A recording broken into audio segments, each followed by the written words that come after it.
नमस्कार मंडळी, माझ्या दिवसाची सुरुवात होते मस्तपैकी नाश्ता बनवण्यापासून। मी अजून आंघोळ केलेली नव्हती, पण पेटपूजा आधी करायची होती म्हणून मग मी बनवत होती इडली। मला एवढी भूक लागलेली होती ना, मस्तपैकी इडलीचं बॅटर बनवून घेतलं आणि मग त्यानंतर छानपैकी नाश्ता वगैरे केला।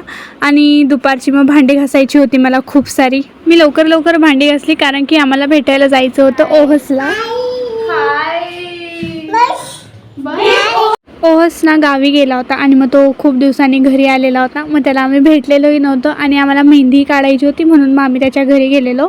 ओहस आता मोठाही होतोय आणि त्याची मस्ती तेवढीच वाढत चालली आहे। आम्ही मेहंदी काढत होतो आणि यांनी आम्हाला एवढं परेशान केलं आहे ना, मध्येच पडून यांनी रडायची ॲक्टिंग वगैरे केली।